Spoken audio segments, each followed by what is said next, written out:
So happy April 29th. This, every day, April 29th, you could look at this video and you could say, hey, you know, that is of a different year, but it's still the same day. And so you can celebrate any of these events that I'm about to tell you.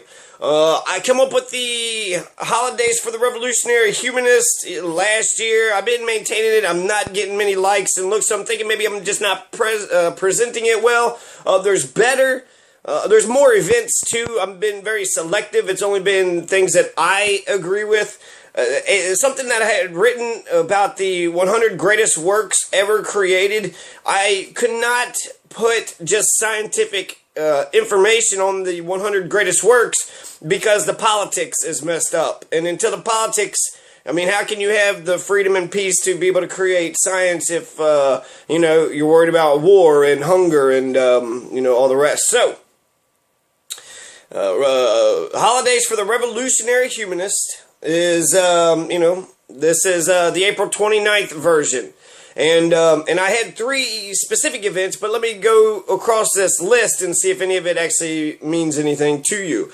Okay, so in 1429, Joan of Arc leads Orleans, France to victory over the English. So, you know, the 100 Years War, it's either over or their major turning point is happening. Joan of Arc, you know, this 19-year-old virgin, Catholic virgin queen is, you know, leading France to victory.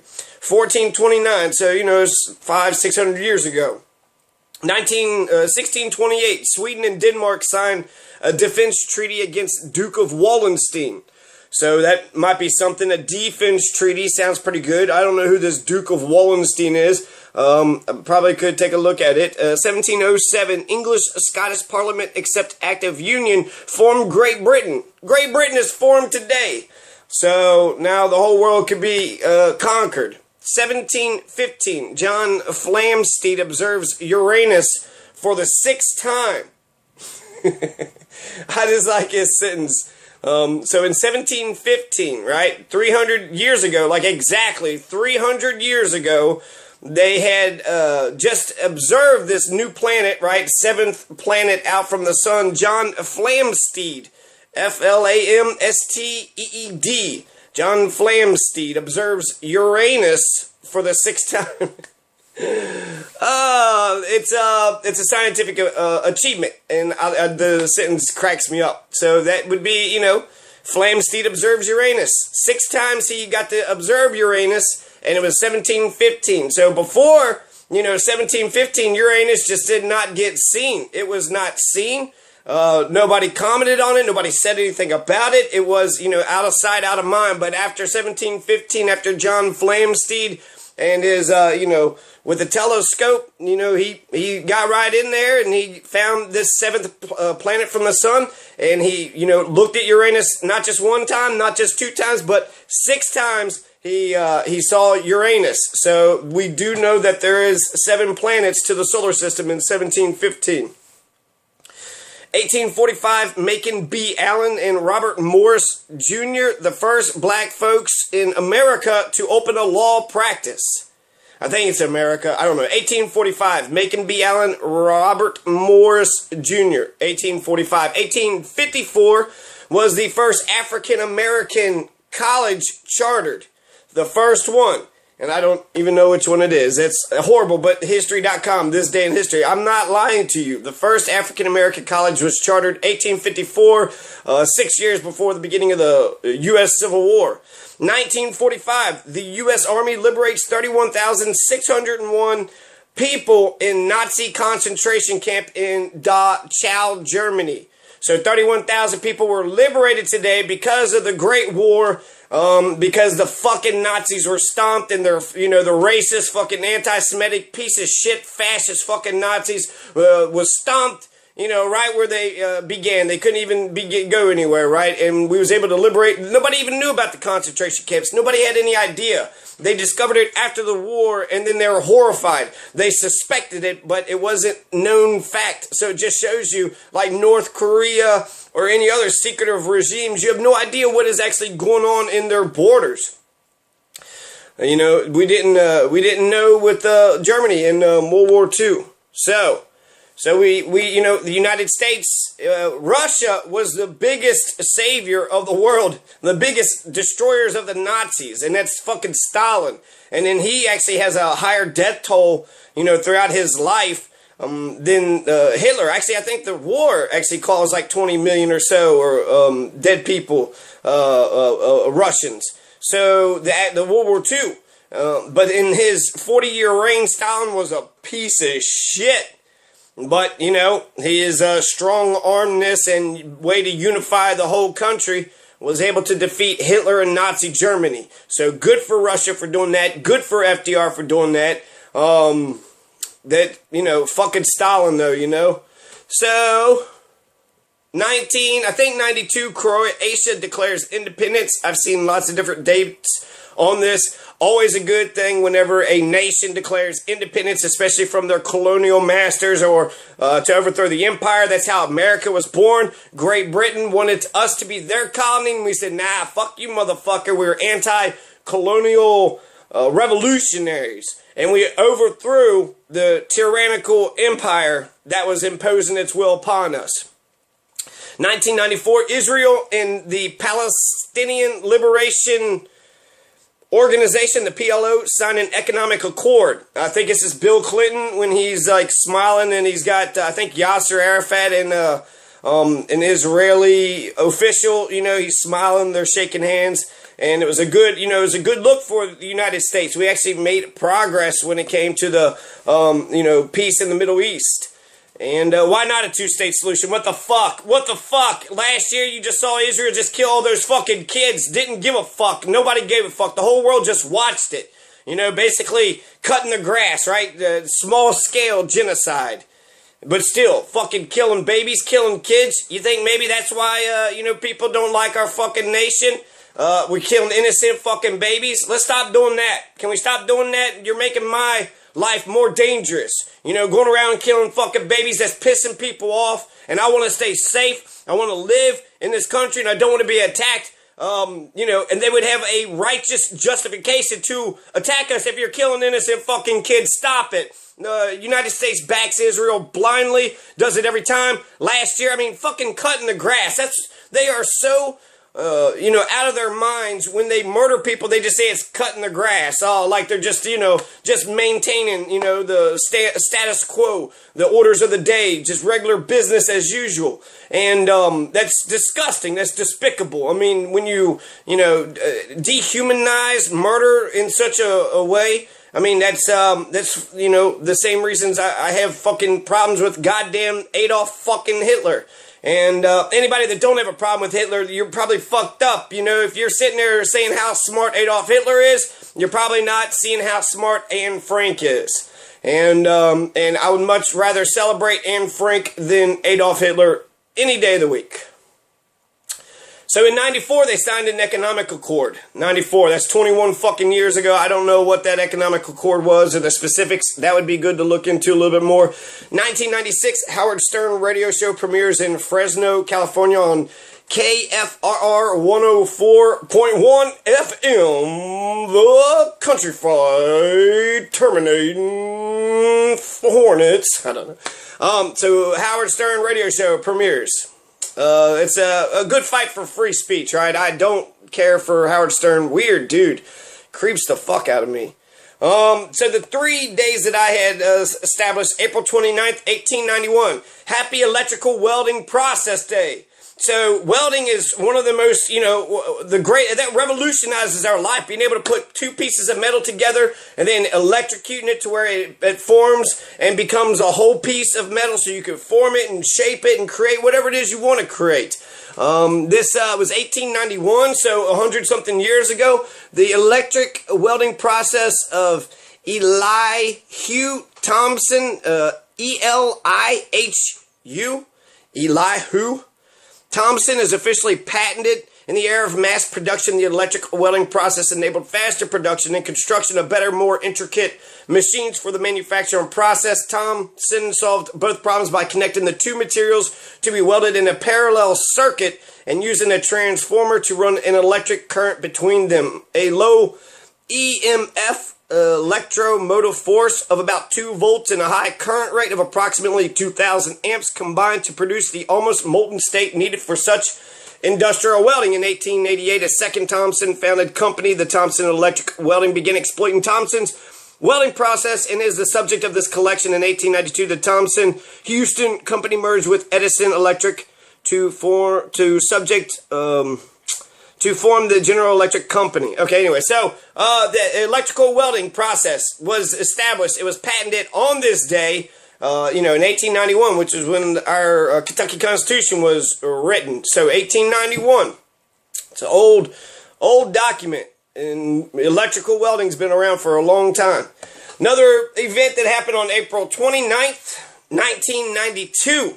You had the Rodney King riots. So after a year of being indicted, eventually the police officers go on trial, and what happened, a criminal trial, they were acquitted. They were acquitted. All of them, who gives a fuck? You can beat the living fuck out of somebody and just keep on doing it and have a good fucking, just torture the shit out of somebody, and who gives a shit? Clearly the jury of those folks did not give a fuck, about the torture. And after they were acquitted on April 29th, 1992, which would be 23 years ago, riots began immediately. We still have the same exact problems. This brings us to Baltimore. You have Tupac. What Tupac said? Tupac said, we have a war in the streets, a war in the Middle East, a war, we don't have a war on poverty, but they got a war on drugs so the police can buy their meat. War in the streets. Yeah, they're gunning, people down like dogs, and it's everybody, old, young, white, black, male, female. Samantha Ramsey's a 19-year-old white woman. No protest, no outrage.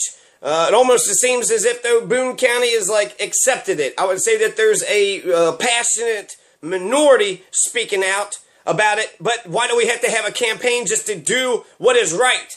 There's a fucking murderer walking around with a gun, and he's officially, he's got a license to kill. He's already got away with one fucking murder, and so you just open the door. We're open season on, a barrel of fish. Basically, we're just a fish in a barrel, and it's open season on us. So that's like the easiest hunt ever, right? It's easier than a turkey hunt, a fish hunt in a barrel. So riots began immediately after that had happened. Baltimore, it was something similar, but instead of waiting for the jury trial and see what would happen, they just said, fuck this shit. Freddie Gray, he had his spine severed. Then the cops threw him in the back of the vehicle and drove him all around, having a nickel ride, just bouncing him all over the place until his fucking spine was no more. And it wasn't the first time. This is like a trail of I read an article that said 12 times they've killed innocent fucking people, and Baltimore just fucking snapped and said, this is bullshit. I also saw some pictures in the 60s, it's the same shit. Tupac was right 20 years ago. The 60s probably, is right. A lot of the similar conditions are here today. And that's fucked up, man. It's 2015, I can't believe we're having some of the issues that we're actually being confronted with. Racism, sexism, homophobia, anti-Semitism, any of this stupid fucking identity hatred. This, I hating someone because of the way they identify themselves is, who gives a fuck, right? You want to be Jewish, be Jewish. You want to be Catholic, be Catholic. That's who you are, fine. You want to be Kentuckian, that's your nationality, that's who your religion is, okay. I can relate to that. A German Kentuckian, right? I got Bohemian and Bavarian and African and Austrian blood, in addition to this Prussian blood. So, that's, I can relate to that. That's cool. So that's April 29th, 1992. April 29th, Happy Denim Day. So this is to protest sexual assault. In Italy, there are several cases. I don't know when this started, but it's to protest sexual assault. Just because someone wears tight jeans doesn't give you the right to rape them, right? Even if women were walking around naked, that doesn't give anybody the right to rape them. They, have the right to consent. And that's everybody. That's a human right, right? So, Happy Denim Day. There was several times in Italy, the rapist had said since the raped helped him take off her pants, then she actually consented, right? If she was being raped, she would protest and say no. She wouldn't help, take her own pants off. And they were saying it was tight pants. She was wearing such tight pants that she had to help them. And so, you know, they started this Denim Day where you wear tight jeans and you protest sexual assault. So fuck the bullshit. Fuck the sexual assault. Fuck, you know, poverty. Fuck corruption.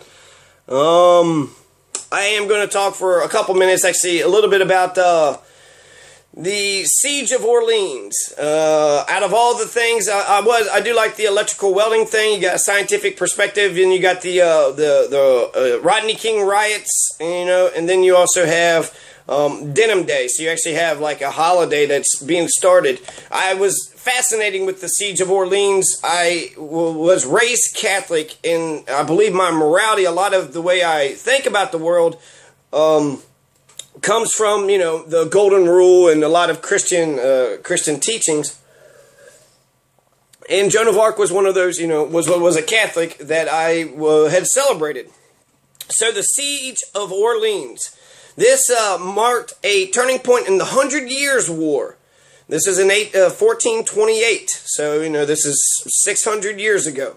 So the 100 Years' War was between France and England, and France and England was fighting each other for such a long-ass time. In fact, that's how the American Revolution was able to be successful, because they pitted these two huge empires against each other, and we would not have won without French support. So the French imperialist, right, the Louis XVI, we were absolutely dependent on his guns and money in order to survive. Without it, we would have still be British, and we would still be speaking English and have this aristocracy, this police type king's men state, you know, where you just have to obey and just do whatever. And so I'm glad we were able to, you know, break out of that sort of stagnancy. So, the Joan of Arc's first major military victory and first major French success to follow the crushing defeat at Agincourt in 1415. So, they didn't have a fucking success for 13 years, right? So, the French were really getting their asses kicked for a long-ass time. The outset of the siege marked the pinnacle of English power during the later stages of the war. The city held strategic and symbolic significance to both sides of the conflict. The consensus among contemporaries was that the English regent John of Lancaster would succeed in realizing Henry V's dream of conquering all of France if Orleans fell. For half a year, the English appeared to be winning, but the siege collapsed 9 days after Joan's arrival. 9 days! Fucking Joan of Arc fucking cracked the English's backs, which, you know, being American revolutionaries, you should be able to understand that. So let's scroll on down and let's look at the actual battle. I'm just going to read this quote. This is Wikipedia. This is just the sort of the end. Joan was indignant at the deception and ordered an immediate attack on Saint Jean le Blanc, the nearest English Bastille on the south bank. But Dunois, supported by the marshals, protested and with some effort finally prevailed on her to allow the city to be resupplied before any assaults on anything. The provisions convoy approached the landing of Port Saint Loup across the river from the English Bastille of Saint Loup on the north bank, while French skirmishers kept the English garrison of Saint Loup contained. A fleet of boats from Orleans sailed down to the landing to pick up the supplies. Joan and 200 soldiers. One of Joan's reputed miracles was said to have taken place here. The wind, which had brought the boats upriver, suddenly reversed itself, allowing them to sail back to Orleans smoothly under the cover of darkness. Joan of Arc entered Orleans in triumph on April 29th around 8 p.m. to much rejoicing. The rest of the convoy returned to Blois. So, happy April 29th. There's no reason why any other fucking day should be more special than anybody else. And I'm sick of the holidays being religious. So there's a reason to party, a reason to celebrate every day. Life is wonderful. And one day isn't more special than any other day. Every single day you wake up is a celebration. So, Kentucky, Democrats, go fucking vote, okay? Vote for Daniel Grossberg. Vote for Allison Grimes. Vote for Adam Edelin. Vote for Jean-Marie Spann. And who's the other one? Andy Brashear. Go vote Democrat and vote for Jeff Young and John Masters, 2015, for governor, lieutenant governor. Peace out, Kentucky. The world, occupy, revolution. Revolution.